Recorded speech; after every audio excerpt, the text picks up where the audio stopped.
Bueno, muchachos, vamos a hablar sobre lo que son las documentación médica, ¿ya? Este es nuestro segundo tema.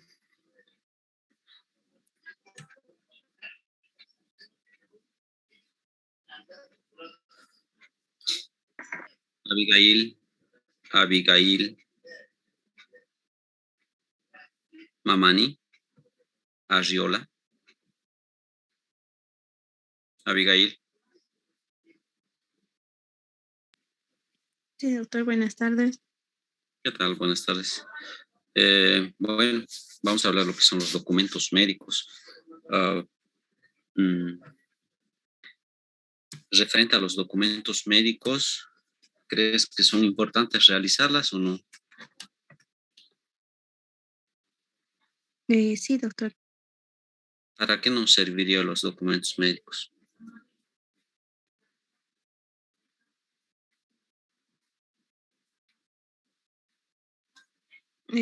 Para tener un respaldo ya. ¿Un descargo? No, respaldo, doctor. Ah, ya, un respaldo. Ya, está bien. Daniel Melchor Cruz. Presente, doctor. ¿Cómo estás? ¿Para qué nos servirían los documentos médicos? Como decía nuestra compañera, tal vez para tener un respaldo y asimismo tener o manejarnos bajo el marco de la legalidad, como es la historia clínica, ¿no? Ya, perfecto.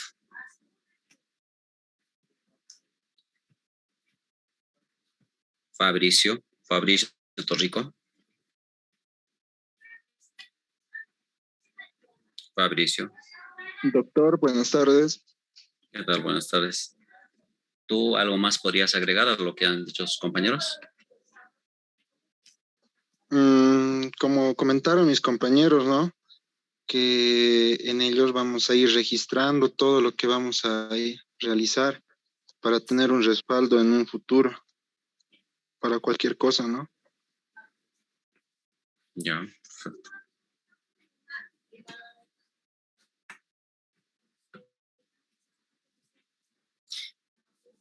Bueno, los documentos médicos. Un ratito, chicos, no cambia de diapositiva.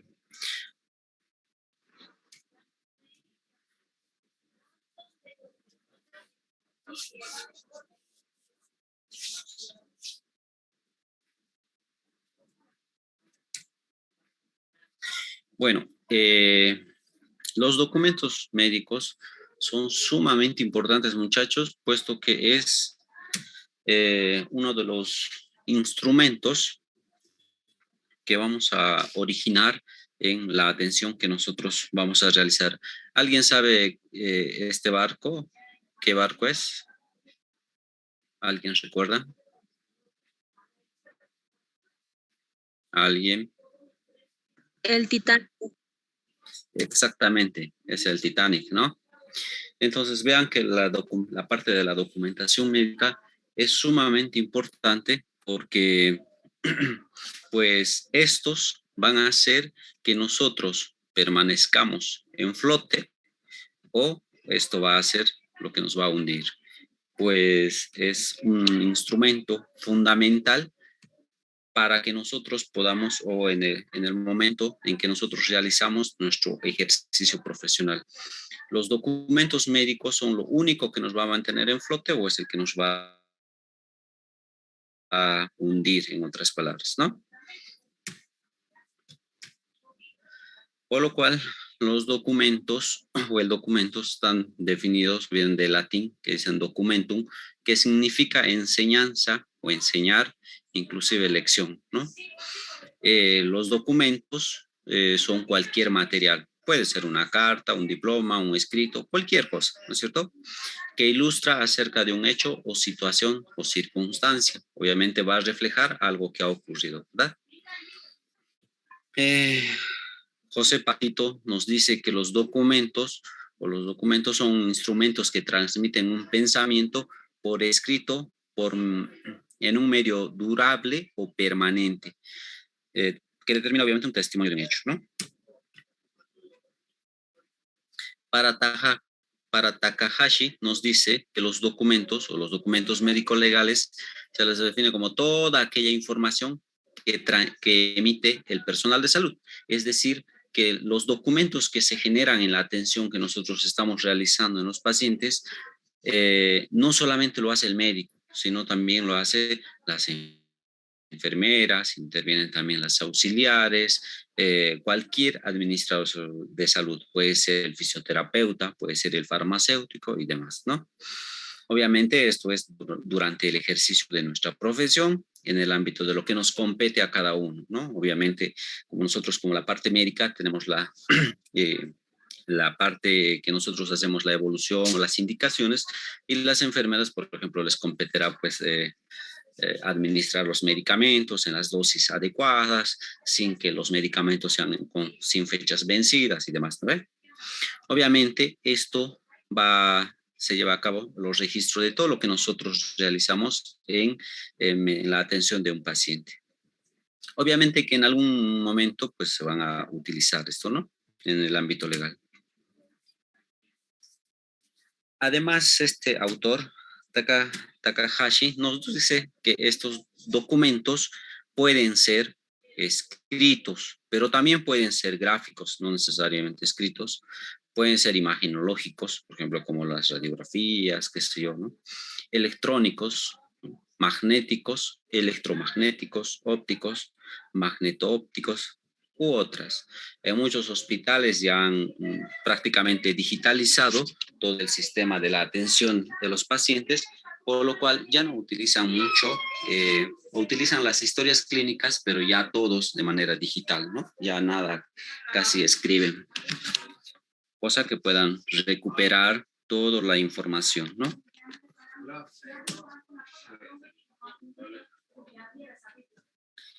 Los documentos tienen algunas características especiales, ¿ya? Por ejemplo, que los documentos no constituyen por sí mismos un registro legal. ¿A qué me refiero con eso? Que cuando nosotros elaboramos la historia clínica, esto no es legal una vez que las hacemos, sino que, por ejemplo, pueden servir para hacer seguimiento a un paciente, ¿no?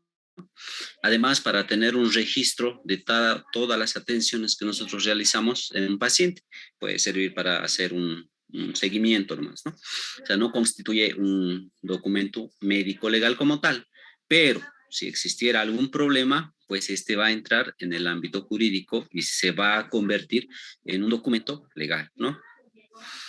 Obviamente esto cuando existe una investigación judicial sobre algún caso, ¿no? Como les decía, se vuelve de carácter o manera automática, se convierte en un documento médico legal. Obviamente los documentos tienen que estar regidos dentro de lo que son las normas deontológicos, también éticos, de legalidades. Además debe reflejar una certeza y tiene que ser clara y objetiva los documentos, ¿no? O sea, no podemos omitir nada, pero tampoco podemos estar agregando cosas que no son, ¿no? Y obviamente siempre nos tenemos que regir dentro del marco de lo que son las normas nacionales para elaborarlas también, ¿no? Y de nuestro accionar también. El hecho de hacer una historia clínica, pues tiene sus beneficios. Obviamente nos brinda una calidad y seguridad a los pacientes en la atención que nosotros hacemos. Y obviamente con eso vamos a reflejar los derechos y también nuestra integridad a actuar en la práctica médica. Ya que esto es lo que, como les decía hace rato, es lo que nos va a salvar o nos va a hundir en la atención de nuestros pacientes. Es una garantía no solamente para el personal de salud, y obviamente esto va a favorecer a la justicia. No olviden que la elaboración de los documentos es sumamente importante, ya que de eso depende, cuando exista un problema legal, va a depender mucho la responsabilidad médica que se le pueda atribuir ante una mala praxis, algún hecho de negligencia o algo, ¿no? Por lo cual siempre tiene que estar bien registrados. Yo les comento así como tal vez una experiencia laboral, digamos, ¿no?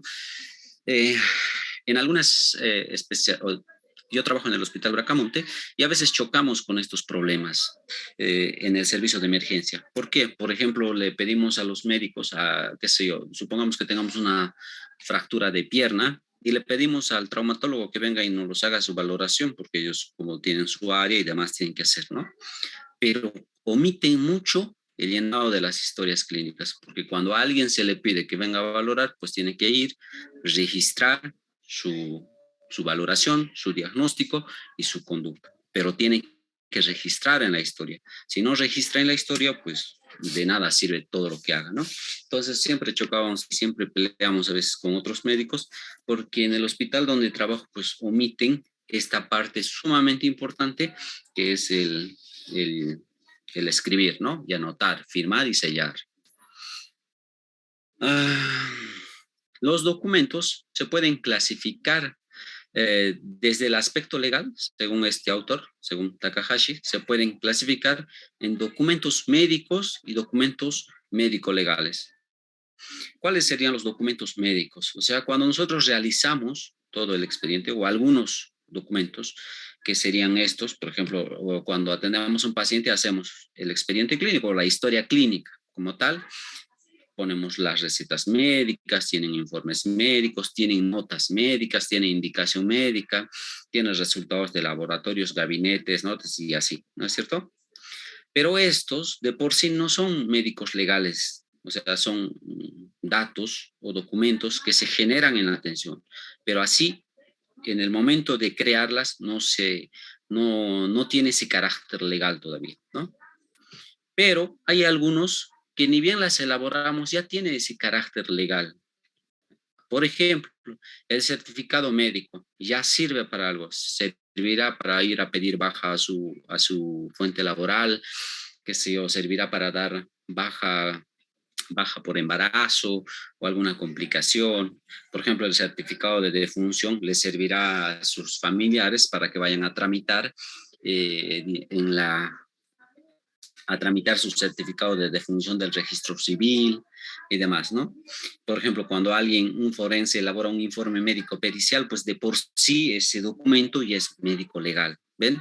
Entonces, según este autor, se clasifican los documentos en estos dos tipos, los médicos, documentos médicos como tal, y los documentos médico-legales. Y ya les he dicho la diferencia, uno, de que estas, pues no son ya al momento de crearlas legales, pero estas otras, ni bien las hacemos, ya son legales, ¿no?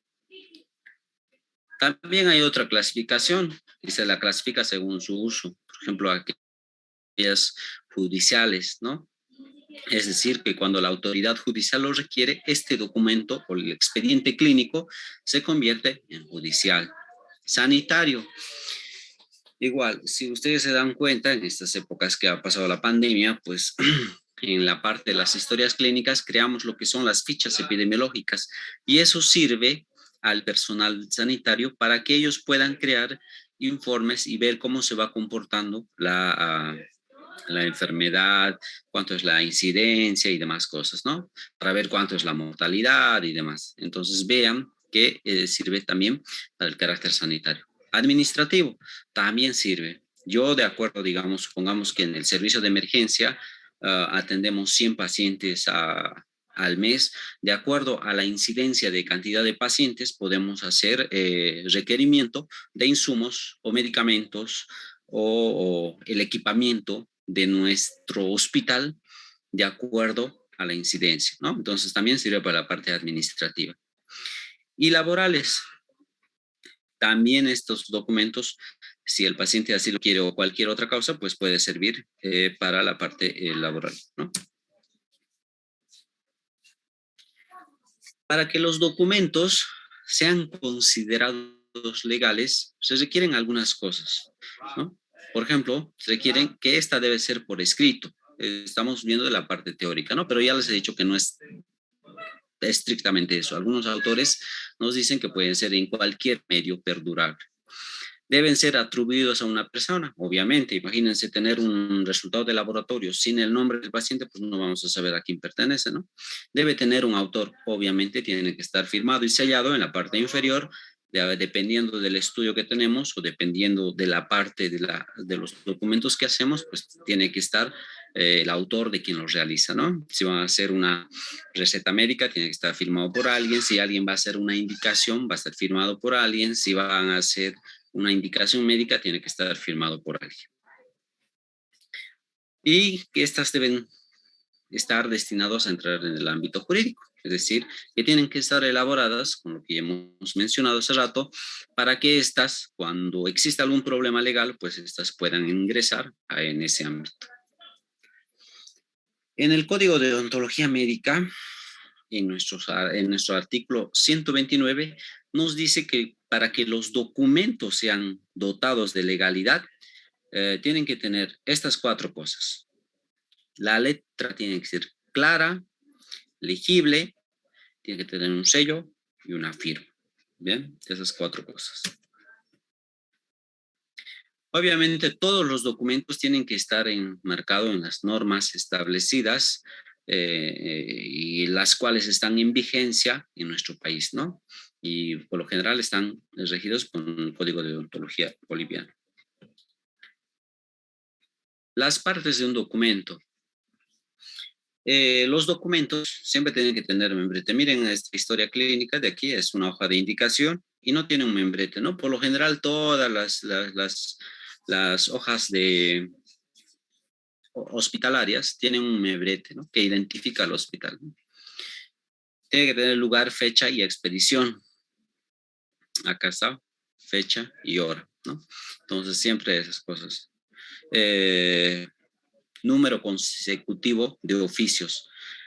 Esta hoja es, por ejemplo, del hospital San Pedro Claver, cuando se creó la unidad de terapia intensiva. O sea, esto está recién elaborada, digamos, o sea, no está bien estructurada aún, pero la mayoría de las instituciones tienen anumerados, vienen por hoja. Supongamos que esta es la hoja de indicación. Por lo general, los que ya están formateados o diseñados en las instituciones tienen abajo un número de hoja. Por decir, la hoja de indicaciones va a ser la 3 y toditas las hojas tienen 3. Y, por ejemplo, si va a haber una hoja de evolución, va a ser la hoja 1, por decir. Entonces, vean que tiene un orden consecutivo de oficio, ¿no?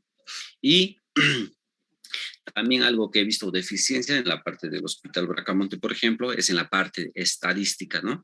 Todavía no controlan bien el ordenamiento de las historias clínicas. En otros hospitales son tan estrictos la parte de estadística que no te aceptan una historia si una hoja de ellas no tiene un nombre o no tiene una fecha o no tiene la hora o no tiene una firma o un sello. Tal vez muchas veces los doctores solo firman y no sellan. Eso también, ¿no? No te reciben la historia clínica si no tiene todos los requisitos y si no está ordenado igual. Destinatario, ¿para quién está?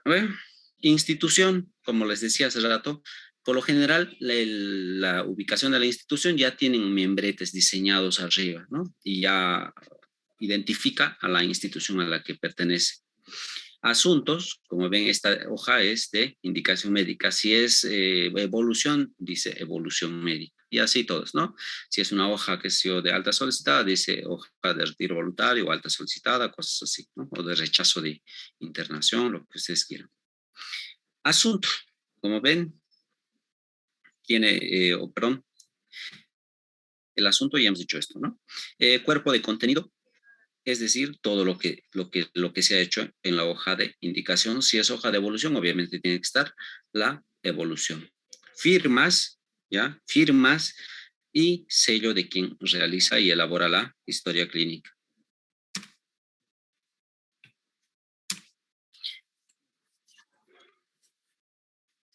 La ley 3131, el cual es el ejercicio de profesionales médicos, en su artículo 12 nos habla sobre los documentos médicos oficiales. Además, esta nos dice que estas están bajo resguardo y custodia del establecimiento de salud. Es decir, que nadie puede llevarse las historias clínicas ni a su casa ni a ningún otro lugar, puesto que esto es perteneciente a la institución, ¿no? También les comento que cuando yo hacía internado, pues a veces nos sobrecargábamos con historias clínicas, ¿no? y como les decía, la parte de estadística eran tan exigentes en revisar el orden, firma, hora y todo, la parte de las historias clínicas, a veces nos acumulábamos. Y muchos de mis compañeros solían llevarse las historias clínicas a sus domicilios para arreglar algún detalle que tengan las historias clínicas. Entonces, tenía un compañero que hizo extraviar 2 historias clínicas y justo eran de unas pacientes ginecológicas y los cuales estaban en proceso de investigación. Muchas veces cuando existe algún problema ginecológico, pues por lo general el ministerio investiga. Entonces justo han pedido esas historias y le han tenido que retirar al interno, uno por haberse llevado las historias clínicas y haberlas extraviado, ¿no? Y le han suspendido de su internado 2 meses, si mal no recuerdo. Solo por ese hecho. Entonces vean que es importante el hecho de conocer que estos documentos pertenecen al hospital y no pueden llevárselos a sus domicilios. Y si hacen, pues están cometiendo un delito, ¿no? Y en esta ley nos dice cuáles son los documentos que pertenecen al expediente clínico, ¿no? En realidad, la historia clínica, el consentimiento informado y así certificados médicos, informes médicos, certificados de mortinatos, certificados de nacidos vivos, y así todos los que ven ahí abajo.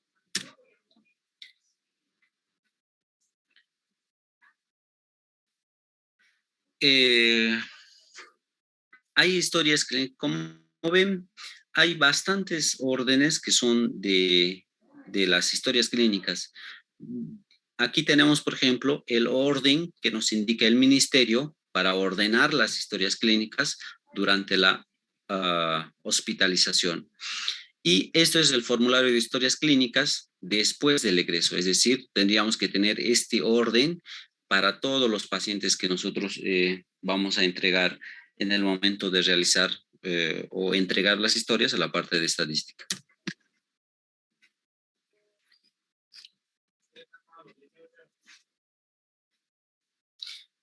Bueno, para no confundirlos, muchachos, tengan en cuenta que vamos a manejar el nombre de expediente clínico para todos los documentos que conforman los documentos generados cuando se realiza la atención. Por lo cual, la historia clínica sería la parte que nos enseña en semiología, es decir, la parte de la anamnesis, la parte del examen físico, ¿no? Y obviamente previo a la afiliación. Entonces, la historia clínica en sí sería un documento que redacta la permanencia en la institución en una institución, ¿no es cierto? Un instituto hospitalario. Tiene bastante o es sumamente importante porque a partir de eso nosotros vamos a protegernos, ¿no? Y además que va a favorecer a la parte jurídica para que ellos puedan impartir justicia con el informe o el expediente clínico que podamos elaborar. Es uno de los documentos más desatendidos. Les comento que a veces en el hospital habían médicos que atendían, y no realizaban la historia clínica. Imagínense, y luego venía el paciente o el familiar una semana después y no se encontraba la historia clínica, ¿no? Y eso ingresa pues a un problema institucional y también legal. Obviamente su contenido es confidencial. ¿Hola?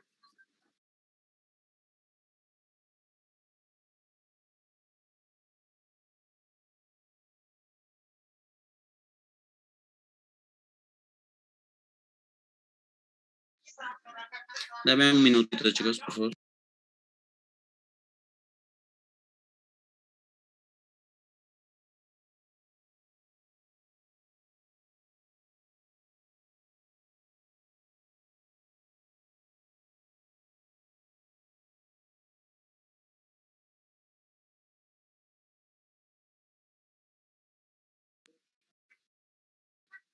Bueno, esta es, por ejemplo, la parte de hoja de control de signos vitales que realiza la parte de enfermería. Como ven, es parte del expediente clínico, ¿no? Como ven, esto es una hoja iconográfica, o sea, no está escrito, todos están dibujados con gráficos y demás. Hay hojas casi similares a estas que hacen también los pacientes quemados. Esta es una hoja de evolución, como ven. Ahí está identificado la institución, lugar, hora, fecha, y todo lo demás. Pero esta hoja, por ejemplo, de evolución tiene un defecto. ¿Cuál es? Por ejemplo, no tiene firma ni sello del médico quien la ha elaborado, ¿no? Vean que no hay que incurrir en eso. Cuando se realiza una auditoría médica interna en la institución, pues te van revisando uno por uno todos los datos. Por ejemplo, ven si todas las hojas tienen identificación, si tienen nombre y apellido del identificación de quién es, fecha, hora, te revisan si la letra es legible, revisan si tiene firma, si tiene sello. Si no tiene algo que le falta, pues le sancionan al médico que está, ¿no? Por no tener firma y sello o por omitir sus funciones. Como ven, es parte de nuestra obligación llenar adecuadamente la historia clínica. Igual, esta es una hoja, como ven, está identificado, indicación médica, está elaborado y abajo está con firma y sello de quien elaboró. Les comento que cuando a veces nosotros estábamos rotando de internado, a veces nos olvidábamos realizar el nombre, pues los doctores nos castigaban con un turno extra por haber omitido solamente el nombre del paciente. Bueno, pueden encontrar todo lo que se refiere a la documentación médica o el manejo de los expedientes clínicos en el Código de Deontología Médica, en sus artículos 128 y 137. En el Código de Deontología Médica nos habla sobre lo que es el concepto de los documentos médicos. Chicos, quiero que entiendan que, por ejemplo, esto es un documento o un párrafo del artículo 128, por los cuales generalmente yo no acostumbro quitarles o resumirles, porque como son normas nacionales, pues estas, si les quitamos algo, los resumimos, pues pueden generar malentendidos, ¿no? Entonces, por el cual siempre subrayo la parte más importante en rojo. Entonces, por ejemplo, en el Código de Deontología nos dice lo que son los documentos médicos, nos conceptualiza, ¿no? Nos dice que el expediente clínico constituye un conjunto de documentos escritos de orden médico-legal, de propiedad del médico en el ejercicio privado, de las instituciones públicas, particulares, en el ejercicio institucional. Deben tener toda la información sobre la aceptación, evolución clínica, procedimientos médicos efectuados y los exámenes complementarios realizados. Como vean, así nos definen nuestras normas nacionales.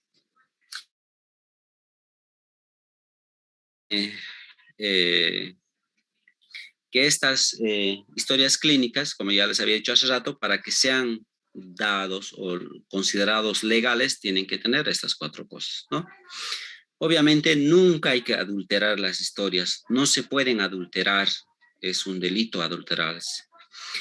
Abuso de información, es decir, que nadie puede ir a revisar la historia clínica si no le da autorización el médico. Es decir, hagamos de cuenta, nosotros, por ejemplo, trabajamos en el área de emergencia, yo no puedo ir a la sala de cirugía, agarrar una historia clínica y empezar a revisar, a no ser que vaya, le pida permiso al doctor, si me autoriza, pues perfecto, lo reviso, no hay ningún problema. Pero no se puede ir a realizar eso, ¿no? Eso es abuso de información. Siempre tiene que tener la información debida, siempre la ortografía, otorgación de copias. Cuando alguna autoridad judicial requiere información debida o información o copia de la historia clínica, pues estamos sujetos a realizar la misma y entregarla, ¿no? Utilización de expedientes para fines de investigación y docencia, o sea, cualquier residente interno que quiera hacer alguna investigación sobre alguna causa, algún caso, alguna patología, solamente tiene que presentar una nota al director, esta la autoriza y punto, ¿no? Puede acceder a las historias clínicas. Conservación de los documentos médicos legales, obviamente, ya hace rato les decía que las instituciones se hacen cargo de ellas y tienen la potestad de conservar hasta 5 años de la creación de la historia clínica. Transferencia de historias clínicas. Obviamente yo, por ejemplo, trabajo en emergencias. realizo la elaboración de las historias clínicas, pero si luego lo voy a internar a mi paciente, pues se lo estoy transfiriendo con la historia a mi paciente para que el médico de la sala pues le siga haciendo su seguimiento, ¿no? Y autorización de historias clínicas. Como hace rato les decía, pues nosotros podemos autorizar a cualquier personal médico, si así lo amerita, pues para que pueda realizar la revisión de la misma, ¿no?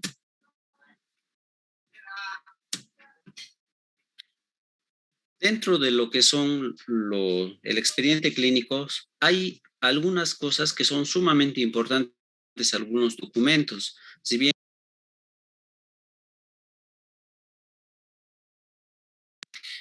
son importantes algunos documentos médicos, uno de ellos es el consentimiento informado. Ten en cuenta que el consentimiento informado es de suma importancia para que ustedes puedan salvarse de problemas legales. Los consentimientos informados sirven para autorizar o negar algún procedimiento o algún acto médico que uno quiera realizar. Por ejemplo, si yo le quiero poner una vía central a mi paciente, pues le tengo que informar que le voy a colocar una vía central, además de explicarle las complicaciones y las ventajas de esta, pues si el paciente así me autoriza, pues le realizamos el procedimiento. Obviamente, a este consentimiento, pues me lo tiene que firmar el paciente, ¿no?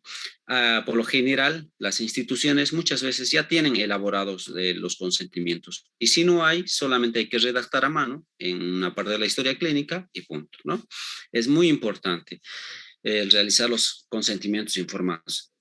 El año pasado hemos tenido un caso de un paciente a quien le estaban colocando una vía central y por accidente pues se les ha ido el guía de la vía central y se ha ido a los grandes vasos, por lo cual le han tenido que hacer una cirugía cardiovascular. Después el paciente se murió, pero no murió por la vía central, sino murió por otra cosa. Pero luego los familiares han hecho un problema grande porque al médico que realizó el procedimiento pues querían demandar justamente por los problemas que le han ocasionado al paciente.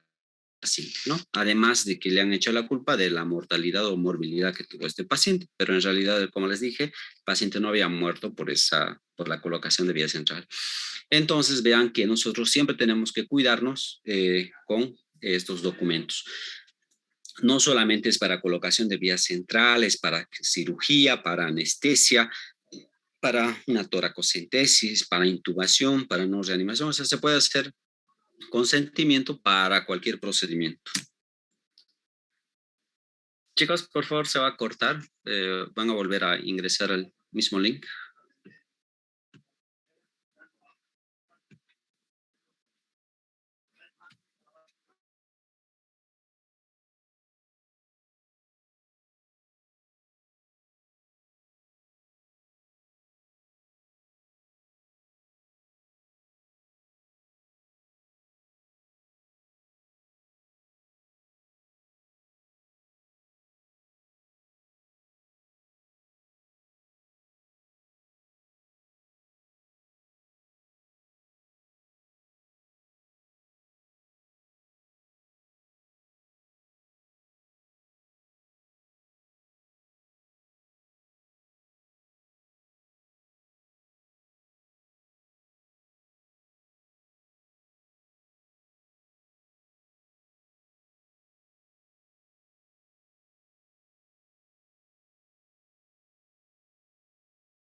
Lo más conveniente es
Chicos, ¿me escuchan? Sí, doctor. Hola. Sí, porque hace rato creo que estaba sin audio. Creo sí, doctor. No se le estaba escuchando. Pensé que estábamos esperando a más compañeros. Ah, ya. Muy bien. A ver. Bueno, la hoja de alta solicitada o de retiro voluntario es una hoja que el paciente tiene que firmar y se hace responsable al momento de retirarse de todas las complicaciones que pudiera existir al abandonar el hospital. Obviamente, Esta hoja se hace firmar en caso de que el médico o el que atiende no está de acuerdo o que considere que el paciente tiene que permanecer aún en el hospital, ¿no? Muchas veces los pacientes se desesperan por cualquier cosa y quieren irse.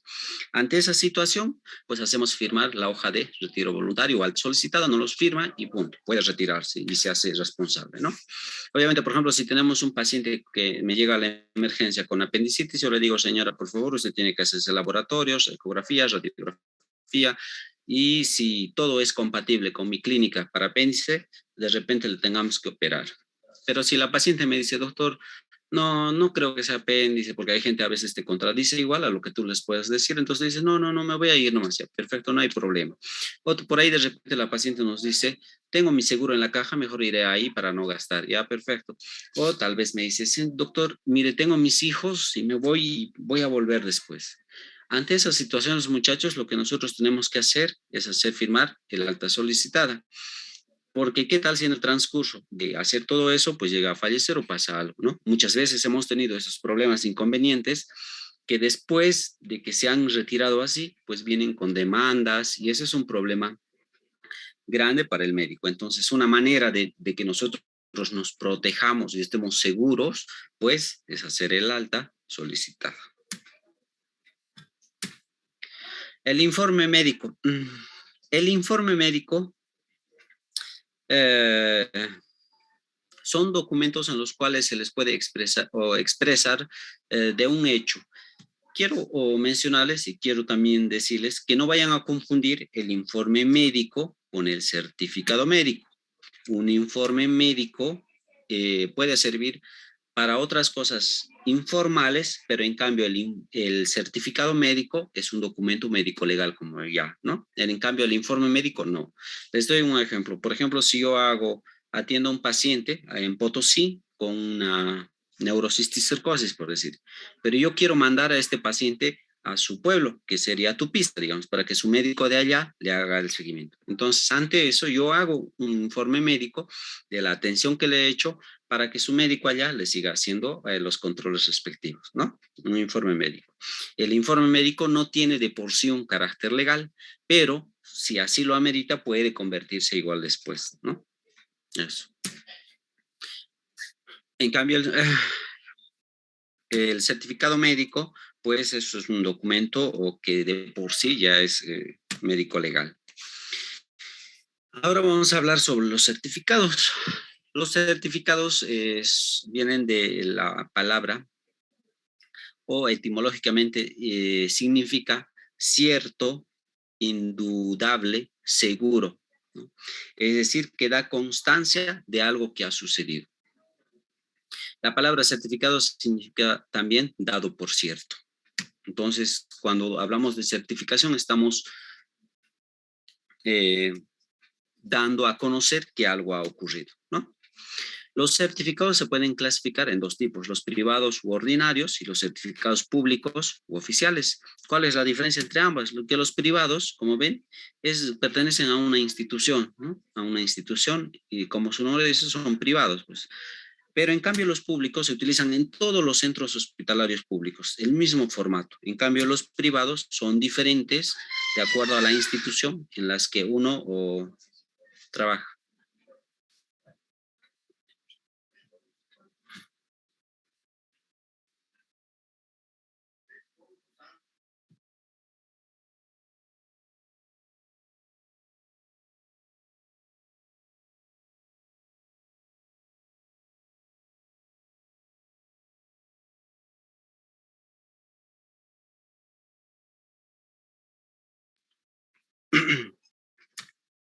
Entonces, los certificados públicos son los que se utilizan en las instituciones públicas y son el mismo formato a nivel nacional, ¿no? ¿Y qué nos dicen nuestras leyes sobre los certificados? Por ejemplo, en el Código de Odontología, en el artículo 148 nos define lo que son los certificados, ¿no? Nos dice que son documentos redactados de forma clara, precisa y veraz, destinado a acreditar el acto médico realizado. Además nos dice en su artículo 149 que es expedido por el Colegio Médico. Recuerdan que hace años, para obtener algún tipo de certificado, uno tenía que ir al Colegio Médico y les daban un formatito y recién con eso iban a hacer el informe. Pero hoy en día ya no es así, ¿no? En realidad esto ya es obsoleto. La solicitud de certificados, cualquier personal, la parte de los pacientes o también inclusive la parte médica puede toda la obligación, el derecho de solicitar el certificado, ¿no? Y nosotros no podemos negarnos de la extensión del certificado médico o de cualquier tipo de certificado en sí. Obviamente todos los certificados tienen que estar elaborados de forma clara, ¿no? Legible. No se pueden firmar certificados blancos o recetas sin que estén llenadas. O certificar sin haber practicado el acto médico. ¿Recuerdan de este paciente, de este individuo del violador serial? Su médico o el médico que le ha sacado de la cárcel o el que ha hecho el certificado médico ha elaborado uno, inclusive sin haber revisado al paciente, ¿no? Entonces no se puede hacer eso. O el certificado para dañar a otra persona, ¿no? No se puede hacer eso. O como les decía hace rato, no se puede negar a extender el certificado. Todos los pacientes tienen derechos a obtener su certificado si uno ha hecho la atención médica. Y no se puede utilizar, por ejemplo, los certificados públicos para instituciones privadas. Vamos de cuenta que si tenemos una ginecóloga que trabaja en el Hospital Bracamonte y ella también trabaja en el Sanyu, entonces no puede ir a atender un paciente en el Sanyu y extenderle un certificado del Hospital Bracamonte, ¿verdad? Eso no se puede hacer. Si ellos quieren extenderle, tienen que hacer con su certificado de la institución. Uno de los certificados igual, o el certificado médico como tal, un documento igual sumamente importante, que tiene que estar compuesto por la parte del encabezamiento y el cuerpo, ¿no? En la parte del encabezamiento vienen los datos del médico y demás, y en la parte del cuerpo siempre tiene que ir esto que dice aquí arriba, ¿no? El médico que suscribe certifica. Ahí viene toda la parte de la anamnesis, del examen físico, viene el diagnóstico, además en la parte posterior viene la conducta que se ha hecho, ¿no? Y algunas recomendaciones si uno quiere colocar. Y para cerrar el contenido, o el cuerpo, tienen que poner es cuanto informo en honor a la verdad para fines que convenga el interesado. O simplemente es cuanto informo para fines que convenga el interesado. Una vez que realizan esto en la parte inferior, ya no se puede agregar nada por debajo de esta frase. Y bueno, la parte derecha, pues inferior, el sello y la firma del médico quien realiza el certificado. Tenemos varios certificados, o este es el certificado, por ejemplo, de vacunación, que son sencillos de llenar, solamente hay que poner datos nomás, ¿no? El certificado de nacido vivo también es el mismo formato a nivel nacional y son sencillos, como ven, de llenar. No hay nada extraordinario en el llenado. El certificado de defunción, obviamente, son igual 2 datos. Tiene 3 partes. Una principal, que son los datos del fallecido. La parte B, o que son datos de defunción. Y la parte C, que son los datos de quien certifica la defunción, ¿no?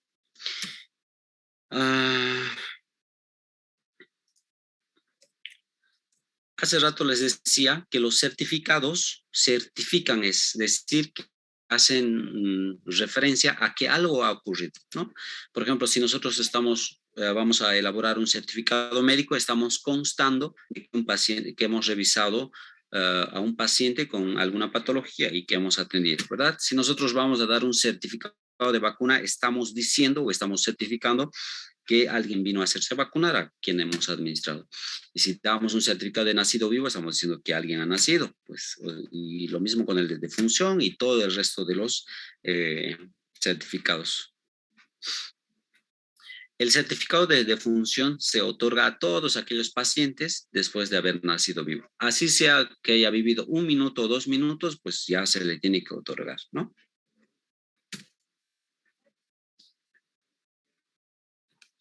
El Código de Ontología Médica nos habla sobre los certificados, sobre todo este certificado de defunción, donde nos dice que nosotros tenemos la potestad de otorgar o tenemos que otorgar el certificado de defunción, pero esta tiene que ser por quien lo ha tratado. Es decir, si ha muerto un paciente a quien estaba tratando otro médico, pues no tenemos por qué nosotros dar o extender, ¿no? Es decir, el médico tratante es quien tiene que extender el certificado de defunción. Y aquí en el 154, en este artículo, nos dice que el médico está obligado a extender certificado de defunción hasta 7 días después de haber dado de alta al paciente. ¿Eso qué quiere decir? Les voy a dar un ejemplo, muchachos. Supongamos que tenemos un paciente en medicina interna, internado, y le estamos dando de alta. Yo, supongamos que le he atendido, y a mi paciente le estoy dando de alta. Y resulta que a los 3 días de que le di de alta del hospital, fallece en su casa. ¿Quién tendría que extender el certificado médico? Yo tendría que darlo, porque nos dice acá certificado de defunción hasta 7 días después de haber dado de alta, ¿no? Eso. Pero, ¿en qué casos no le correspondería? Por ejemplo, si yo le estoy dando de alta hoy día y resulta que ya le vio otro médico o un día después, ya no me corresponde. Segundo, si el paciente hubiese solicitado alta, tampoco me corresponde. ¿Por qué? Porque en el momento de firmar el alta, me está exonerando de responsabilidades, ¿no? Esas cosas. En caso de duda, por ejemplo, en caso de duda de alguna muerte de un paciente, puede solicitar el certificado médico o en caso de duda de la causa de fallecimiento, pues el médico también puede solicitar una autopsia para llegar al diagnóstico certero. ¿Y qué pasa en caso de un fallecimiento por el médico del pueblo, ¿no? Inclusive por ejemplo, inclusive sin que lo haya visto, ¿no? Aquí arriba dice que el médico, el último médico que le ha visto en el hospital, pero ese es en el caso de encontrarnos en la ciudad. Pero este otro es en el área rural. Ustedes saben que no hay médicos y demás cosas. Si existe uno o dos en los centros de salud. Entonces, en esos casos en que haya una muerte domiciliaria, por decir, el médico del pueblo es quien tiene que extender el certificado de defunción. Y el certificado de defunción es uno solo a nivel nacional. Es el mismo formato en todo el país, ¿no? Este certificado de defunción tiene tres partes importantes, que es el dato del defunto, como ven, o del difunto, que son datos generales, no tiene ninguna complicación en llenarse. Estos datos, y el segundo, el B, que es desde aquí hasta aquí, son datos de defunción. Y hay algo importante en este cuadro que hay que rellenar, que son las causas de defunción, que son estas. Estas lo vamos a practicar en la parte de nuestras prácticas para hacer un certificado de defunción, porque es un poquito complejo, pero bueno, hay que llenar esa parte también, ¿no? Y la tercera parte es de quién certifica la defunción. Como ven, son datos. Lo único complicado del certificado de defunción es llenar esta parte de aquí, ¿no? Obviamente en el llenado del certificado de defunción no hay que abreviar. Siempre tienen que ser toda la frase completa, ¿no? Bueno, eso es todo, muchachos, en cuanto a los certificados. Si alguien tiene alguna duda, por favor, pregunte. Y segundo, quiero que para la siguiente clase lean o busquen o qué significa, porque es unas cuantas palabras, sobre qué es muerte súbita o repentina y qué es muerte violenta, ¿ya? Esas dos cosas. ¿Alguien tiene alguna duda? Pregunta.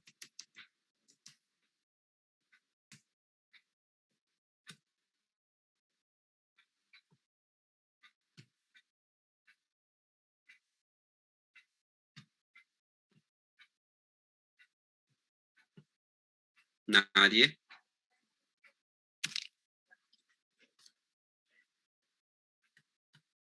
Bueno, eso sería todo, chicos. Nos vemos en la siguiente clase, que va a ser presencial. Hasta luego, doctor. Hasta luego, doctor. Hasta luego. Hasta luego, doctor. Hasta luego.